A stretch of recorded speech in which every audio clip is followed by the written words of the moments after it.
Welcome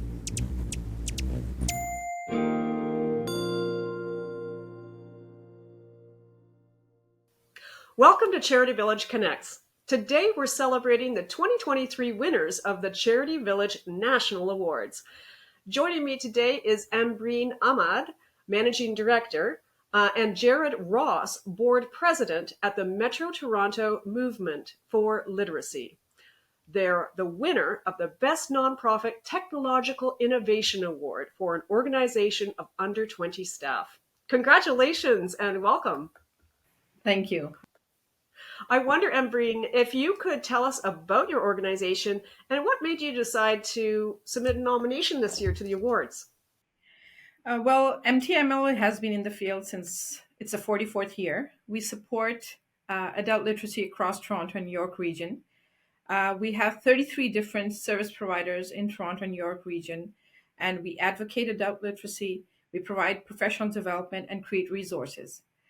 Smartphone project was one project that we got funded through Skills Development Fund in 2022-23.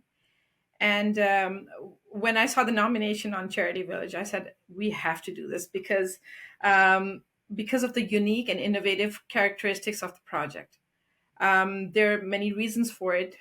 We've created specifically smartphone modules that include bite-sized videos, tip sheets that are based on trauma-informed lens, and then learning activities that have that e-learning component. So we thought it was something totally new. We hadn't seen such a thing in our research.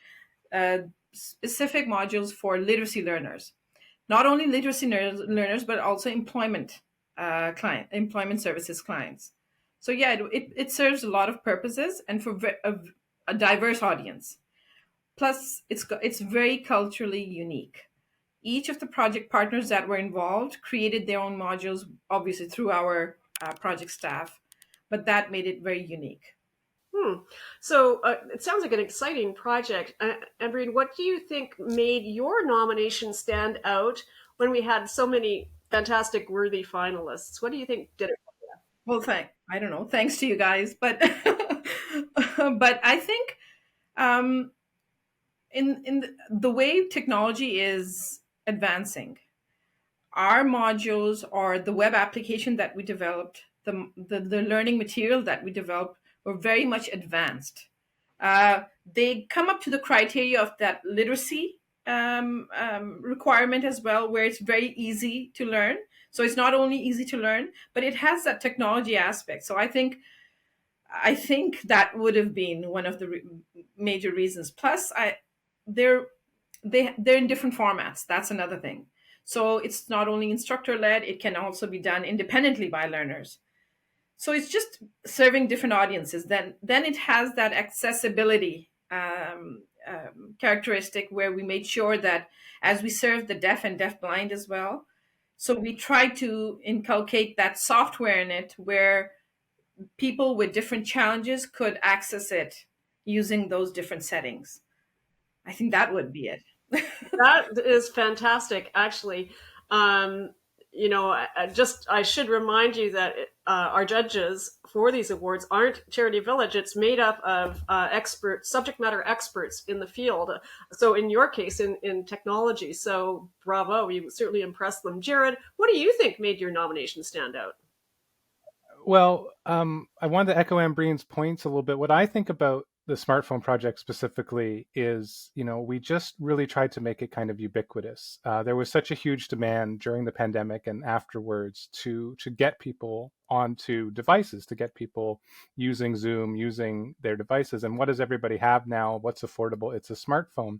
And it's the kind of thing where we wanted to pitch something that could be accessible really to anybody, and that would have kind of uses not just for employment, but for any kind of application you're doing, for any kind of work you're doing on a smartphone. It's just so versatile, and it's the kind of thing where it kind of connects across age groups. It can work with learners who've just come to Canada. It can work with seniors. It can work with all kinds of different populations. And it's just very funny with our material. We were designing it, I was sending it to my mom to just say, here, we made this module. Does this work? Here, I'm sorry, Mom, you're not great with a smartphone. Here you go. Here's how you do something with Zoom or something like that. So it was really pitched towards a broad group and had a lot of buy-in from a lot of our really great literacy partners. So she was your product design tester. One of many. That's yeah. Jared, what does being named a winner for this award mean to you and your organization?